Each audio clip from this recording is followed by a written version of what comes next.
नमस्कार। Shiv learning education point में एक बार फिर से आपका स्वागत है। आज हम निबंध हमारे त्यौहार पर चर्चा करेंगे, समझेंगे। चलते हैं हमारे टॉपिक की तरफ। भूमिका। भारत अनेक भौगोलिक एवं सांस्कृतिक विविधताओं वाला देश है। इतनी अधिक विभिन्नता और विविधता होते हुए भी भारत को त्योहारों का देश कहना अतिशयोक्ति नहीं होगा।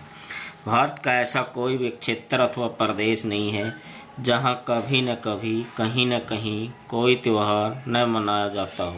भारत में ऋतुओं, महीनों तथा मौसमों व धर्मों के अनुसार त्योहारों को मनाने की परंपरा है।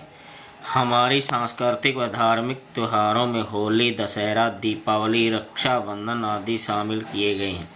वहीं धार्मिक त्योहारों में गुरु पर्व, ईद, होली, दीपावली, 25 दिसंबर, क्रिसमस दिवस आदि हैं। मौसमी त्योहारों में कार्तिक मास पूर्णिमा, मकर संक्रांति, वसंत पंचमी तथा वैसाखी आदि के नाम लिए जा सकते हैं। इन सभी के अतिरिक्त भारत में राष्ट्रीय त्योहारों को मनाने की भी परंपरा है। इनमें मुख्यतः 15 अगस्त स्वतंत्रता दिवस, 26 जनवरी गणतंत्र दिवस, 2 अक्टूबर गांधी जयंती आदि के नाम शामिल हैं।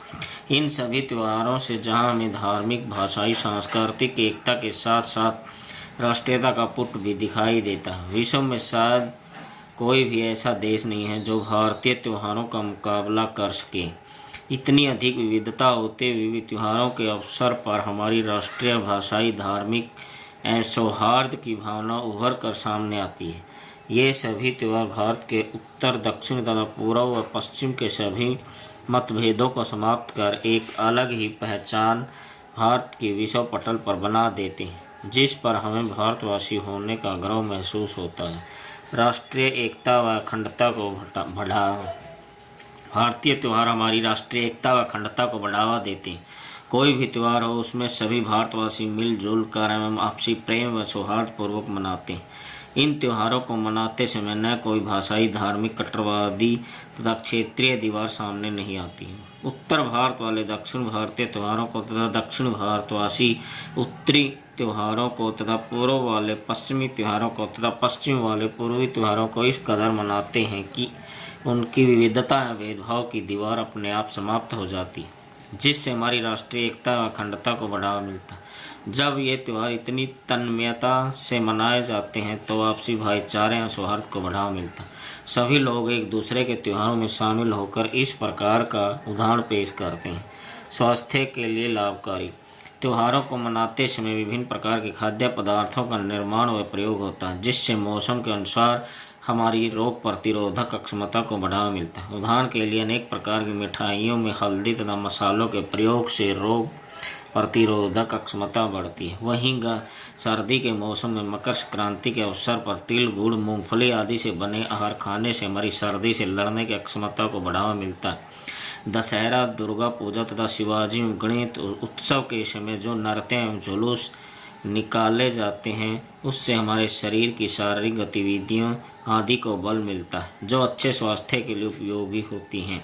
त्योहारों को मनाते समय हम एकाग्रचित होकर बड़े ध्यान से प्रार्थनाओं, गीत, संगीत तथा मंत्रोच्चारण द्वारा अपना ध्यान केंद्रित करते हैं, जिससे हमारे शरीर की एकाग्रता शक्ति बढ़ती है। किसी भी त्यौहार को इतने साहस, उमंग तथा जोश व उत्साह से मनाते हैं जिससे हमें आनंद की प्राप्ति होती तथा तनाव कम होता है। हस्तकला गतिविधियों को प्रोत्साहन। त्योहारों के अवसर पर हम विभिन्न प्रकार की सजावट को अपनाते हैं, जिससे आम जनमानस की कला, शिल्प और हस्तकला जैसी गतिविधियों को बढ़ावा मिलता है। घरों, विद्यालयों तथा विश्वविद्यालयों आदि में त्योहारों के अवसर पर साज सज्जा तथा रंगोली तथा हस्तशिल्प कला अपने उत्कर्ष पर दिखाई देती है, जिससे हम बच्चों में भी इस कला को पहचान सकते हैं और उन्हें प्रोत्साहित कर सकते हैं।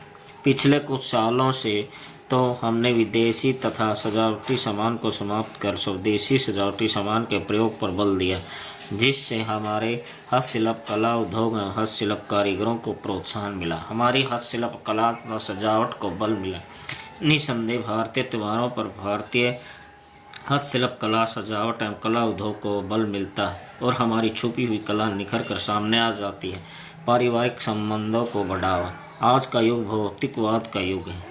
इस भौतिकवाद ने हमारी संयुक्त परिवार की परंपरा पर आघात किया है। एकल परिवारों का प्रचलन अपने उच्चतम शिखर पर है। इस प्रकार के माहौल में केवल हमारी त्योहार संस्कृति ही हमारे टूटते हुए परिवारों को बचा सकती है। त्योहारों के अवसर पर हम सब मिलकर आनंद पूर्वक मनाते हैं, जिससे पारिवारिक एकता एवं संबंधों को बढ़ावा मिलता है। हमारा पारिवारिक ताना बाना फिर से मूल रूप में त्योहार के अवसर पर देखने को मिलता है। त्योहार हमारी पारिवारिक संस्कृति, एकता, अखंडता एवं भाईचारा को बढ़ावा देकर उसमें एक कड़ी साबित होते हैं। निष्कर्ष, निस्संदेह त्योहार राष्ट्रीय एकता, अखंडता व सौहार्द को बढ़ावा देते ही हैं, साथ साथ पारिवारिक संबंधों तथा आपसी भाईचारे को भी प्रोत्साहित देते हैं। त्योहारों को मनाते समय हमें जो मानसिक शांति व आनंद की अनुभूति होती है, शायद वह अन्य कहीं पर भी न मिले। त्योहारों के अवसर पर अनेक प्रकार की शारीरिक एवं योगात्मक क्रियाओं को बल मिलता है, जिससे हमारा स्वास्थ्य सही रहता है। त्योहारों से हमारी सांस्कृतिक एवं ऐतिहासिक पहचान को बढ़ावा मिलता है, जो हमें अन्य देशों से अलग साबित करती है।